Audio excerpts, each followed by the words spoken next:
కార్యక్రమాన్ని మీకు భక్తితో సమర్పిస్తున్న వారు కాంచీపురం వరమహాలక్ష్మి సేల్స్.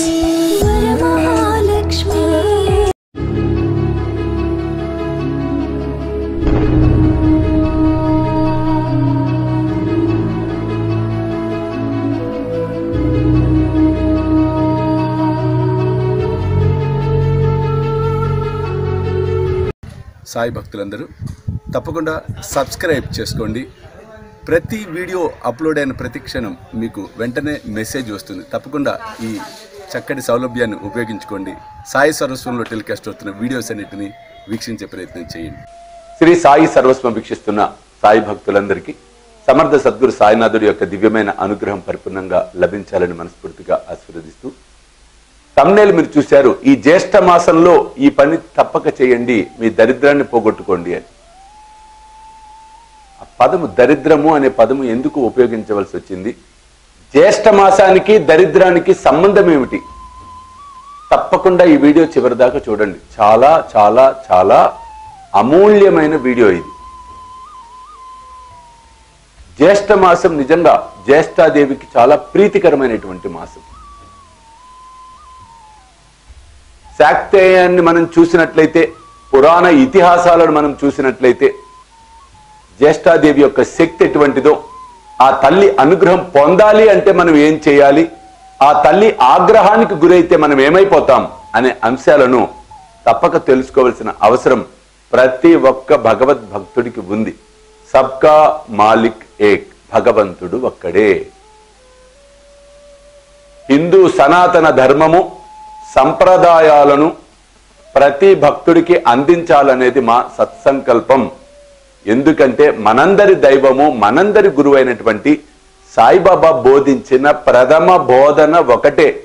నీ గురించి నువ్వు తెలుసుకో, నీ మతం గురించి నువ్వు తెలుసుకో, నీ మతం ఏమి చెప్తుందో అర్థం చేసుకో, దాన్ని ఆచరించు, మీ సంస్కృతి సంప్రదాయాల ప్రకారము నడవండి అని ఆయన బోధించాడు. కాబట్టి హిందువుగా జన్మించిన మనం, మన సంస్కృతి మన సంప్రదాయాలు ఎంత గొప్పవో, ఎలా ఉన్నాయో కూడా తెలుసుకోవాల్సిన అవసరం మనకి ఎంతైనా ఉంది. అందులో భాగంగానే ఈ అంశం. ముఖ్యంగా జ్యేష్ఠాదేవి అంటే ఈమెను మనం చూసినట్లయితే ధూమవతిగా కూడా మనం పేర్కొనడం అనేది జరుగుతుంది. ధూమావతి అంటే దరిద్రానికి అధినాయిక, ఆమె దేవత. ఆమె వాహనం కాకి, ఆమె యొక్క ఆయుధం చేట, చూపురు కట్ట. అంటే ఇక్కడ అర్థమవుతూ ఉండాలి వినేవారికి, ఆ తల్లి కనుక ఆగ్రహించినట్లయితే ఆ ఇంట్లో 7 తరాల పాటు భయంకరంగా నెమ్మదిగా దరిద్రంలోకి వెళ్ళిపోవటం అనేది జరుగుతూ ఉంటుంది. ఆ తల్లి అనుగ్రహించింది అనుకోండి,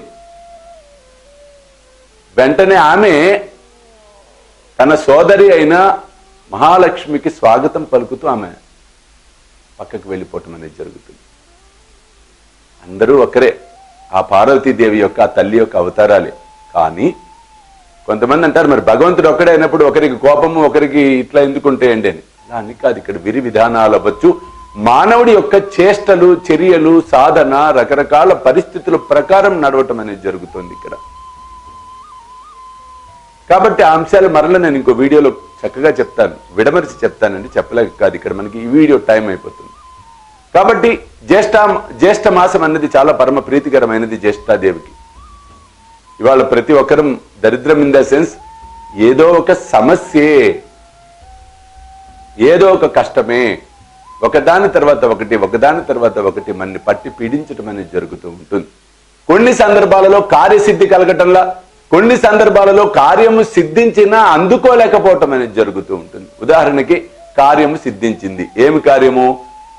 ట్రైన్ టికెట్ దొరికింది, ఫ్లైట్ టికెట్ దొరికింది, మీరు వెళ్ళాలి. కానీ టైంకి మీరు ఎయిర్పోర్ట్కి వెళ్ళలేకపోవటం వలన ఫ్లైట్ వెళ్ళిపోతుంది, టైంకి మీరు రైల్వే స్టేషన్కి వెళ్ళలేకపోవటం వలన ట్రైన్ వెళ్ళిపోవటం. అంటే కార్యసిద్ధి అయింది అక్కడ, కానీ కార్యం జరగల.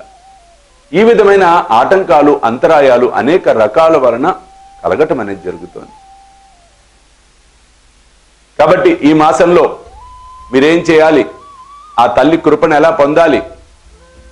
సమర్థ సద్గురు అయినటువంటి సాయినాథుడి యొక్క అనుగ్రహాన్ని ఇంకా ఎలా మనం పొందాలి అనేవే ఈ వీడియో ద్వారా తెలుసుకోబోతూ ఉన్నాం. ముఖ్యంగా మనం చూసినట్లయితే ఇప్పుడు చెప్పబోయే క్రియ చాలా ముఖ్యం.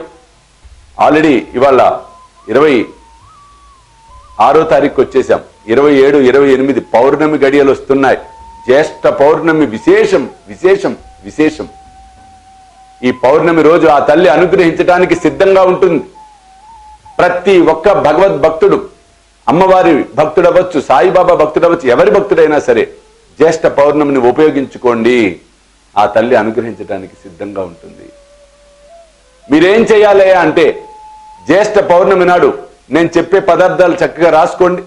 పదార్థాలు రాసుకోండి. ఒక ఆవు పిడక, శ్రేష్టమైన ఆవు పిడక. తర్వాత నల్ల నువ్వులు ఒక పిడికెడు, తడిపిన బియ్యం ఒక పిడికెడు, జటామాంసి ఒక పిడికెడు, తెల్ల గలిజేరు ఒక పిడికెడు. రాసుకున్నారు కదండి. ఆవు పిడక ఒకటి, ఒక పిడికెడు నల్ల నువ్వులు, ఒక పిడికెడు తడిపిన బియ్యం, ఒక పిడికెడు జటామాంసి, ఒక పిడికెడు తెల్ల గలిజేరు, ఒక పిడికెడు తెల్ల పూలు. అవి మల్లెపూలు అవ్వచ్చు, తెల్ల గన్నేరు అవ్వచ్చు, సన్నజాజి పూలు అవ్వచ్చు. తెలుపే, బాగా గుర్తుపెట్టుకోండి, తెలుపే. తెలుపు మించి ఏ రంగు మీరు వాడద్దు అక్కడ. పసుపు కుంకుమ వేయకండి. ఇక్కడ జ్యేష్ఠాదేవికి మనం సమర్పిస్తున్నాం. ఇది చాలా ముఖ్యమైనటువంటి క్రియ. ఆ తర్వాత తెల్లపూలు ఒక పిడికెట్ తీసుకున్న తర్వాత కర్పూరం, అది ఆల్రెడీ తెల్లగానే ఉంటుంది, ఒక ముద్ద కర్పూరం. ఆ తర్వాత ఆవు నెయ్యి, ఇవన్నీ వేసి చక్కగా ఆ పిడకను చేతిలో తీసుకొని ఆ తల్లిని ప్రార్థన చెయ్యండి. ఓ జ్యేష్ఠాదేవి, ఓ తల్లి మమ్ములను అనుగ్రహించు అంటూ సాయి అష్టోత్తర శతనామావళిలో ఉంది నామం ఓం జైనే నమః, ఓం జైనే నమః. ఈ నామస్మరణ చేసి చక్కగా దుని చుట్టూతా 10 ప్రదక్షిణలు చేసి సంధ్యా సమయంలో అంటే సూర్యాస్తమం తర్వాత దునిలో ఇవి సమర్పించండి పదార్థాలు. ఈ పదార్థాలను సమర్పించినట్లయితే తప్పకుండా ఆ తల్లి అనుగ్రహించడం తథ్యము ముమ్మాటికి. దుని మీ సమీప ప్రాంతాల్లో లేకపోతే ఏం చేస్తారంటే ఇంట్లోనే మీరు దీన్ని ఆవు పిడకను ఒక మట్టి పాత్రలో గాని, ఈ మట్టి పాత్ర శ్రేష్టం, అది దొరకని పక్షంలో ఒక స్టీల్ పాత్ర వచ్చి ఏదైనా మంచిది వాడని పాత్ర ఒకటి తీసుకోండి. అందులో ఇది వేసి కర్పూరంతో కాల్చేసేయండి, దహనం చేసేస్తే క్రియ సరిపోతుంది. అంతేకాకుండా ఇంకా మనకి 13వ తారీఖు దాకా అమావాస్య దాకా ఉంది. జ్యేష్ఠ అమావాస్య చాలా శక్తివంతం, దాని గురించి కూడా తర్వాత వీడియోలో చెప్తాను ఆ రోజు ఏం చేయాలో. కానీ అమావాస్య ముందు రోజు దాకా కూడా మీరు 12వ తారీఖు దాకా సాధ్యమైనంత వరకు అవకాశం ఉన్నవారు ప్రతిరోజు ఒక ఆవు పిడక, ఒక పిడికెడు నల్ల నువ్వులు బాబా టెంపుల్లో దునిలో వేస్తూ ఉండండి. ఇది వేయటం వల్ల చాలా విశేషమైనటువంటి ఫలితాలు పొందడం జరుగుతుంది. ఇందులో ధర్మ సందేహాలు ఉన్నాయి, మీకు తలెత్తుతున్నాయి, నాకు తెలుసు. ఎందుకు పసుపు కుంకుమ వాడకూడదు స్వామి అని మీలో కొంతమంది అనుకుంటున్నారు. అవన్నీ చెప్తాను, తర్వాత చెప్తాను. ముందు ఇది చాలా ఇంపార్టెంట్ కాబట్టి ఈ క్రియ చేయండి. ఆ రోజంతా కూడా చక్కగా నామస్మరణ చేయండి. తప్పకుండా ఆ సాయినాథుడి యొక్క, ఆ తల్లి యొక్క కరుణ మీకు లభించటం తథ్యం. లభించాలని మనస్ఫూర్తిగా ఆశీర్వదిస్తూ సర్వేజన సుఖినో భవంతు. సర్వం శ్రీ సాయినాథ అర్పణమస్తు. జై సాయినాథ్.